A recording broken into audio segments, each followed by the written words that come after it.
Thank you all for being here. Again, I hope you got a lot out of yesterday. I know I sure did. I really, really enjoyed the Bad Boy tour, and seeing Braden and hearing that he makes more than anybody in his family. It was pretty crazy. And at 19, he's bought a house, and it was quite a story of success. And we do want to create more of those. I wanted to talk to you a little bit about what ForwARD Arkansas is, and to help me do that, I'm inviting Toyce Newton up here, and also Corey Biggs, who have been working with us since the beginning.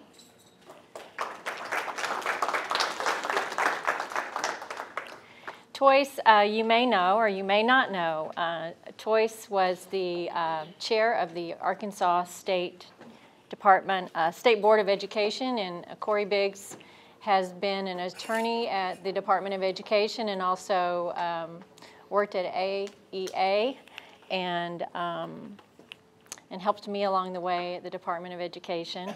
And then Toyce also was chair of the Winthrop Rockefeller Board when ForwARD was conceptualized, and is also a president of Phoenix Youth Services in CrossIT. So, but what I wanted to start with, and what struck me yesterday, was what Crystal talked about with Independence County and the parallels that I saw and heard in her words in the process that was followed with ForwARD. And what you said, Crystal, yesterday was that that your community did not have a strategic plan when the chamber started reflecting on what was going on, and that the chamber had done a lot of things right and were doing a lot of things right, but they knew they could do more. They wanted to do more, and that they wanted something that got a buy-in from the entire community. But to do that, you needed to have feedback from the entire community. And I think that's what Kenneth's talking about with these the communities that we want to work with. We would like to get feedback in whatever form possible and some buy-in from everybody in the communities about how to make them better. Then what also struck me is that there were 4 pillars that came through on that. And correct me if I'm wrong, anybody here from Batesville, Independence County, but you mentioned that that one of the pillars was tourism, that was very important to this community. Another one was economic development, which I think is probably important to all of you and all of your communities. Education excellence, and then health and well-being.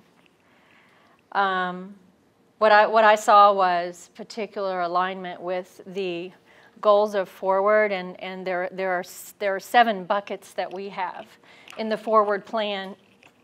And we'll talk with you a little bit more in detail about those. What also struck me was that Crystal said a lot of people were burned out. A lot of the same people had done this before. They'd done it time and time again, and they wanted to believe that this time was really going to work. And so I feel like a lot of the same scenarios played out in how ForwARD was created for this state.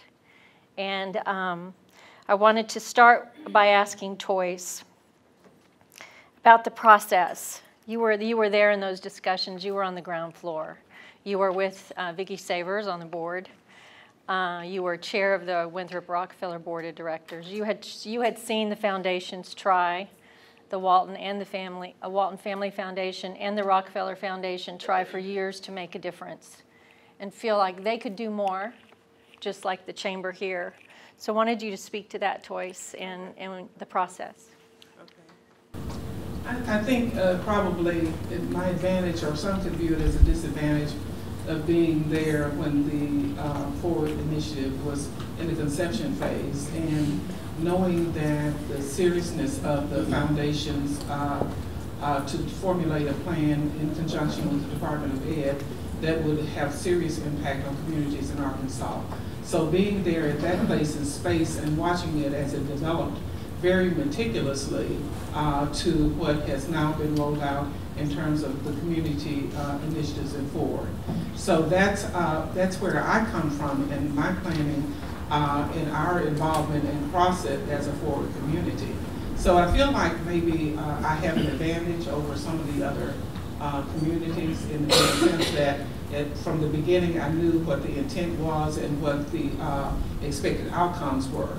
One of the things that I've heard over and over and over again is a strategic plan. And I'm not as concerned about a strategic plan as I am about strategic planning, because I think that has to happen in communities in order to make sure that the community, the citizens, and the young people get the benefit of this initiative, which I feel is a serious, very serious a commitment by the Walton Foundation, by the Rockefeller Foundation, and by the Department of Ed. I was very careful. I know Mr. Williams is here. Mr. Williams is there. When I first I knew that it was coming to fruition, I gave him a call and I said, you know, this is an opportunity. Is it all right for us to throw our interest into the ring? And he said, of course. So we moved from there. We've been very careful because we have been involved from the very beginning, from the conception phase, in moving our project forward and making sure that we are inclusive in terms of who our partners are and the nature of our commitment and the nature of this, explaining to our community how serious this is and how important it is. I said to my community, I said, no, don't get it twisted. These are the Walton Foundation, this is the Walton Foundation and Rockefeller Foundation, but they're not going to pour their money down a dark hole. Yeah, you know that. They're going to be serious about the commitment and the investment, and we as communities have to be serious about doing what we do to the best of our ability. So that's the way we've approached the strategic planning process, not our strategic plan, because we don't even know what that is at this point. We're trying to follow, we're trying to lead the initiative. We're trying to follow what our communities tell us in light of what we think that the foundations want for this initiative. And oftentimes have to be very honest, very candid. We're not sure what that is sometimes, you know. And as much as I've been involved from the very blueprint of it all, I'm sure other communities are a little bit confused about where do we go, how do we go, are we doing it right, are we going in the right direction? So that would be my my statement as far as that's concerned from the in terms of what we need in support in communities, is to say, you know, you got it, you're going. This is the direction, this is our intent, these are the steps, and you're at number 2 or you're number 3, but you got to come back and do 2 over. So that's, and I see some people nodding, because we want to do it right. We understand and we appreciate the level of investment in ForwARD. I applaud Independence County because I think you have a really good structure. We talked yesterday over and over about the chamber and how important that is to have the chamber involved, setting the tone for businesses.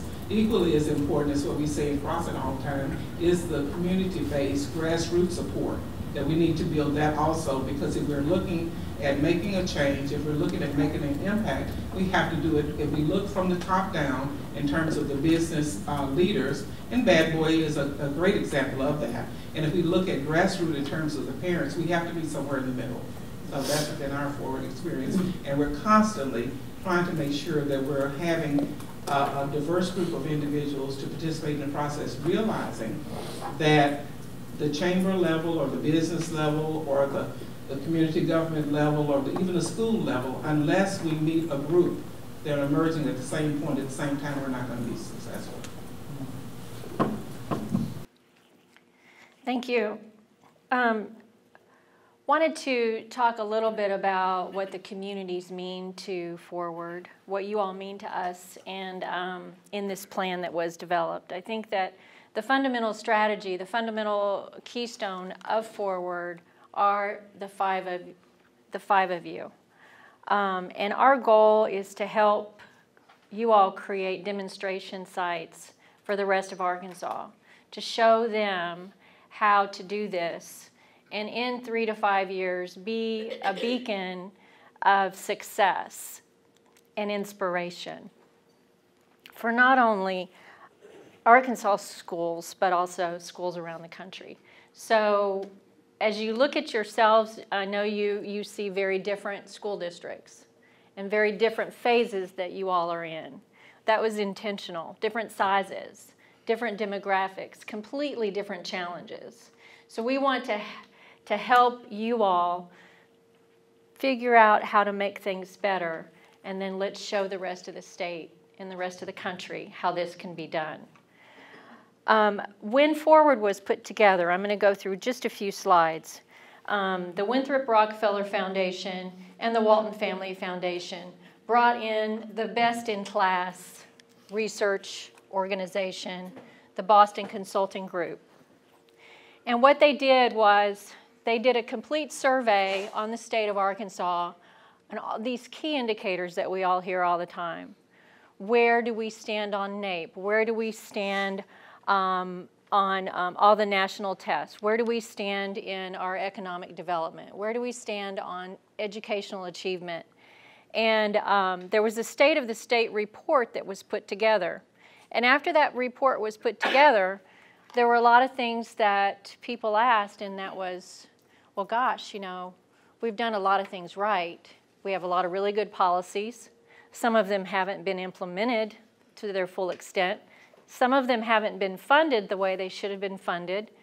But then we also have a lot of challenges, and we need to fix those challenges. And Andrew, you feel free to chime in because you were there too. Andrew's here from WRF this morning, so thank you for making the trip.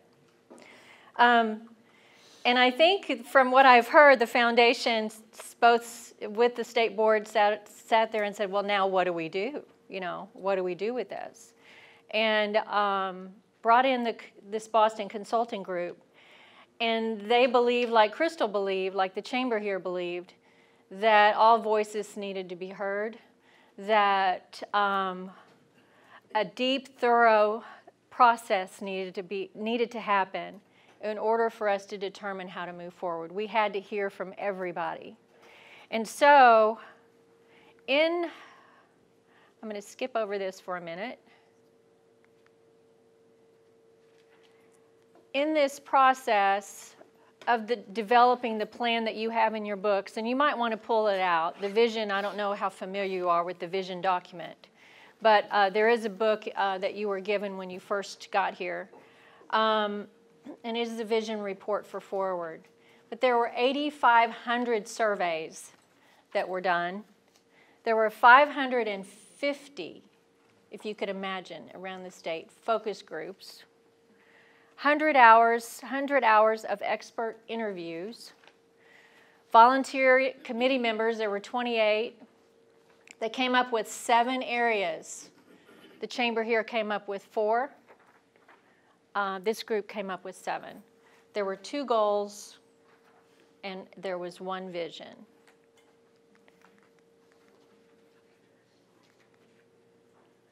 The goal is that Arkansas, now these are citizens in your backyard. These are people in your community. These are parents, these are employers, these are teachers. And they said that we want our state to become a leading state in education by improving achievement at a historically ambitious, that means an accelerated rate, and close the achievement gap within a generation. And the vision was that every student in our state would graduate prepared for college or the workforce. And I think none of us can argue with that, right? So how are we going to do that, right? How are you all going to do it? How are we going to do this together? How are we going to help each other do this? I want to talk a little bit about the 7 areas. You may have been watching a lot of our social media these last few months. We have been leading an advocacy campaign on pre-K. We believe that all students need high-quality pre-K. We believe that it levels the playing field. We believe that the earlier you start in leveling the playing field, the better it is for a child going through the system. We spent a lot of time on these last few months during legislative session. So our key focus these last few months has been working with you all and trying to get some more funding for pre-K. The other areas,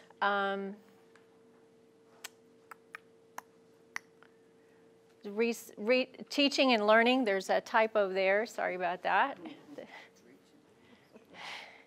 Reaching would be good too, I guess that's appropriate. Reach is good. Teaching and reaching.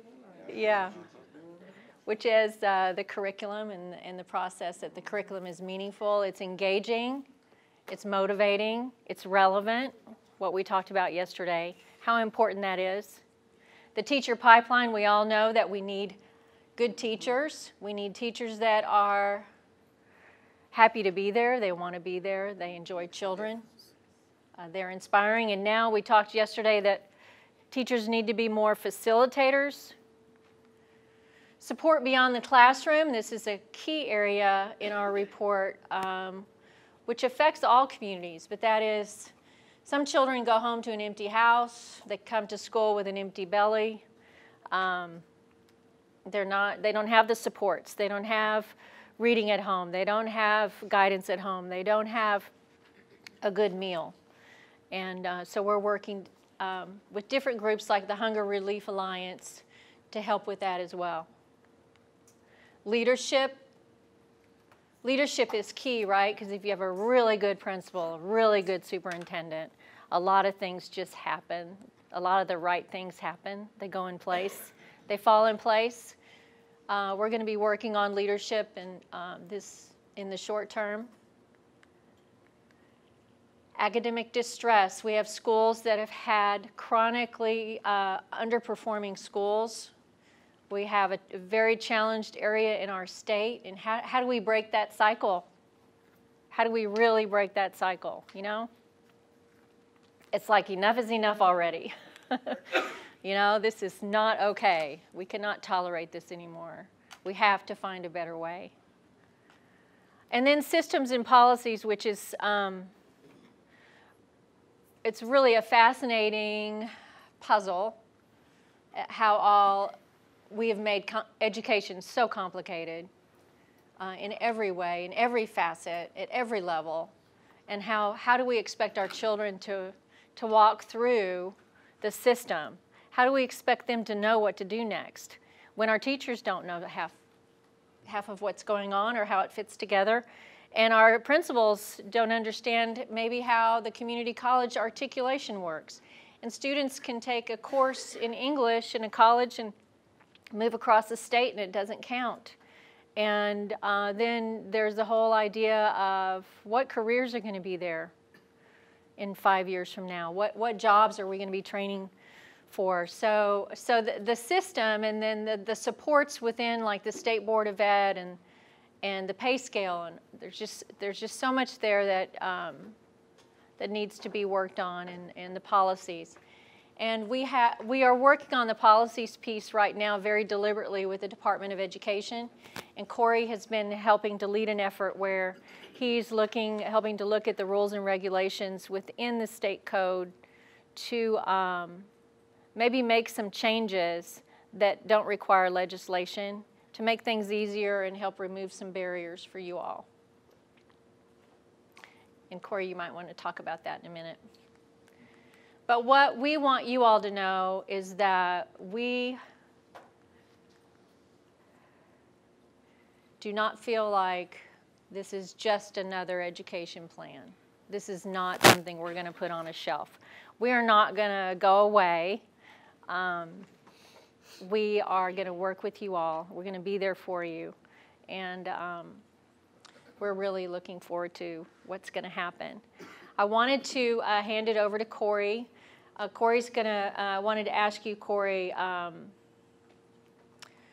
how might Tom's ideas and the partner resources that we talked about yesterday, how do you see them helping our communities? Thank you, Susan. It's hard to add a lot to what you and Ms. Newton have already said, but I guess to try to answer your specific question, Everybody should have received the Smart Cities book yesterday, and I've read through it a couple of times now and dog-eared some pages, but starting on page 225 in the back is really a pretty bullet-pointed version of a lot of the content that's in the 200-plus pages before that. And I think that part of what this week was about was, number one, getting to that innovation mindset. I think that we've seen some good examples of that from the communities that are represented here in the room. We've seen examples that have been brought in and shared from around the rest of the state and around the country. But that really has to be the shift that takes place first and foremost. That's really vision that we're talking about there. And I would just echo the statements that have been made already to say, as you guys spend the rest of the day doing some planning, that it really is the process that's most important, and the process only has two components. It's the people in the room, and it's that vision. When I say the people in the room, I'm looking at the very next set of bullet points on page 225, which talks about sustained leadership.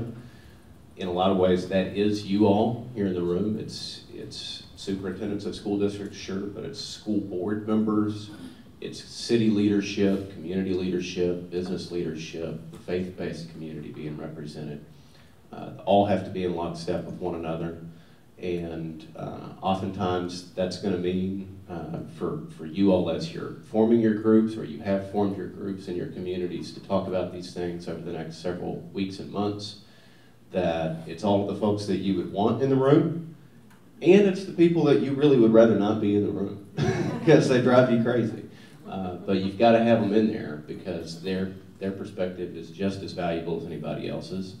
Oftentimes those are the people that are going to give you pushback on whatever comes out, and so why not just invite them in on the front end and hear their concerns and try to build your plan around that. But then the second part is that vision, and we've taken the trouble at ForwARD to go ahead and put that into writing.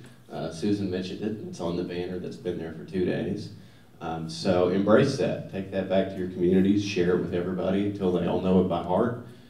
It's nice and broad. It's something that everybody can agree on, but it's, the strategies within that are going to look different in each of your communities. But it's something that you all can share, and then when we keep coming back together with all of our 5 communities, it's something that you all in this room can share with one another and help us spread around the state. Turn it to the next page. The 2 things that I really took away from yesterday and that I'd like for everybody to be able to focus on today and moving forward are collective impact and aligned investment. And I think that's really where the strategic planning process of 2017 has arrived at. Whether you're talking about here in this room, or whether you're talking about a corporation putting together a strategic plan, or anybody putting together a strategic plan, it's not about just putting that document together, Dr. Jones. It's not something that's just going to sit on a shelf, but everybody feels great about it because it was a good-looking plan and everybody invested so much time and energy to getting it right on the front end. It's about implementation. Too many of these things have been really heavy on the planning and extremely light on the implementation, and we've got to flip the script on that. So the thing that I want you guys to stay focused on is just the vision, and then in your community, what are the things, the strategies that you can start doing today, and when you go back home, and later this fall, when you maybe put something on paper, and a year from now, because we're going to ask you to take a look at 1-year goals, 3 years from now, what are the things that you can be doing right now to build towards that vision? Because that's important. Tom Kimbrell, former Commissioner of Education, said all the time that if in education, it really works the same way in life. If you're doing things the same way 5 years from now as you're doing them today, then none of us are doing our job right. So don't worry about some plan for what your community is going to look like in 2027. because I promise you 3 years from now, if you start looking back at that plan, it's all going to be irrelevant by that point anyway. Just pick something you can start doing now. Pick 2 things. Don't make it complicated. Don't try to do 10 or 20 of them. Just pick some things and get going with it. You know, we tried to introduce some things to you yesterday. I think really that's something that probably most of you are familiar with. I think it was a good day. But you've seen ideas marched out in front of you. You've seen programs. We're not talking about just a program here. We're talking about something that can align the resources of your community into a vision. And that's the strategic thinking that you guys have to do. You know, if some of those things that we saw yesterday work for you, great. If you've got a good group of people together already that are helping you think strategically, you've got all of the right people in the room, take that back to them, have that conversation. If none of those things that you saw yesterday really stuck out to you or seemed like something that matched your community's needs and resources, that's fine too. But that's what we're here for. I think that's what the ForwARD initiative has committed to help you all with as we all sort of go through this process together, is to find those ideas that work for your community. And if you like the idea, then let's do it together. Let's not worry today about how much things cost, because one of the things that we really strongly believe, and it's the reason that each of these places in the state have been picked, and the reason that you all are in the room today, is that the resources exist for your schools in your community. Sure, you know, the resources of CrossIt may be mismatched for the public school system in Springdale, but the resources available in CrossIt are just right, maybe even more than enough to get this vision accomplished in CrossIt. It's just untapping that potential. It's finding the right strategies, and then we're here to help you come up with the right ways to ask the right folks to put skin in the game to get those things accomplished. The ForwARD initiative, we're not going to do it alone on anyone's behalf, but we're all going to do it together in each of your communities, I promise you.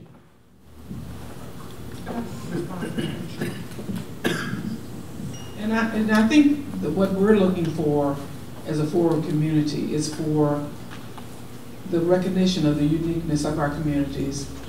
You know, I'm a native of CrossIt, and most of us that are here have been in the community either our entire lives or a bigger portion of our lives. So we're committed to doing the work.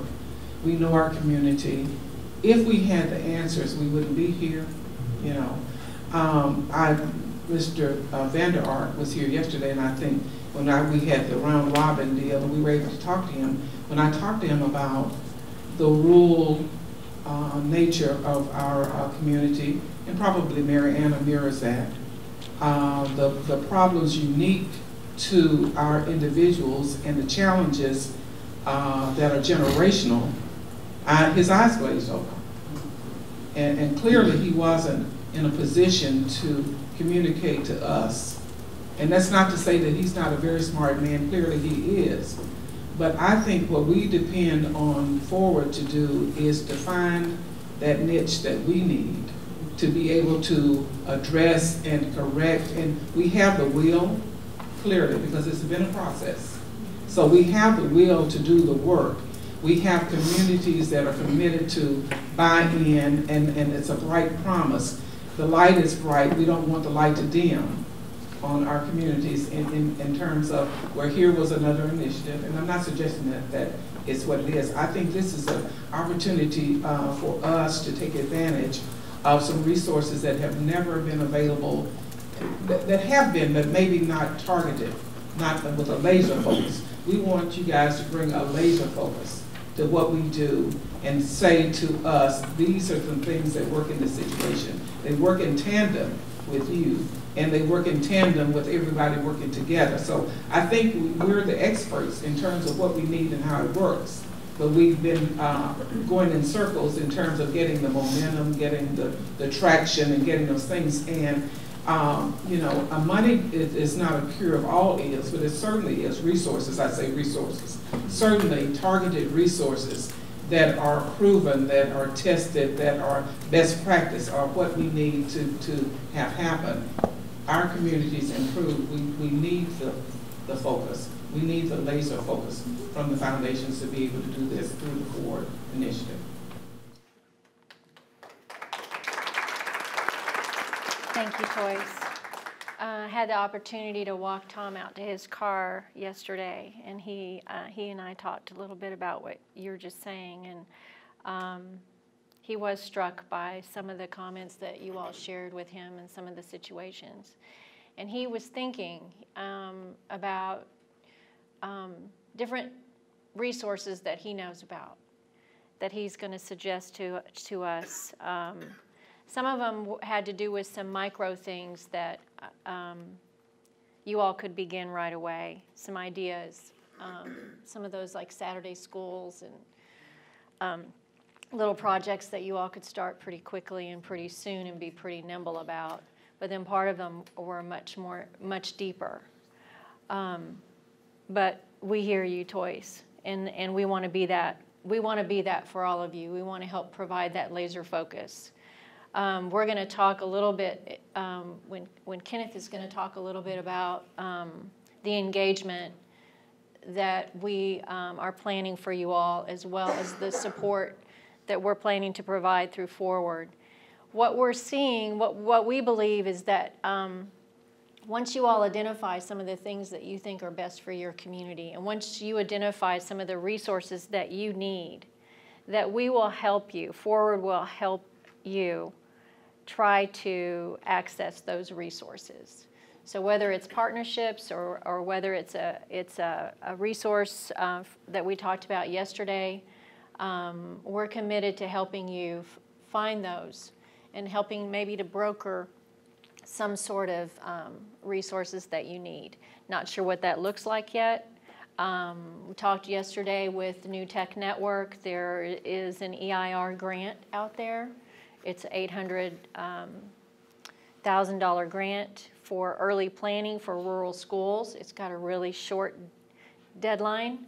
We would like to bring in some grant writers that would help you all if this is something that you want to do, to help us compete for those federal funds. So those are some of the things that we would like to be able to do for you. But you'll be able to, throughout the day, help identify things that you see that we might could help with. All right. Thank you very much. Thank you, panel. Thank you. Hand it over to you, Kenneth. I think the laser pointer is on.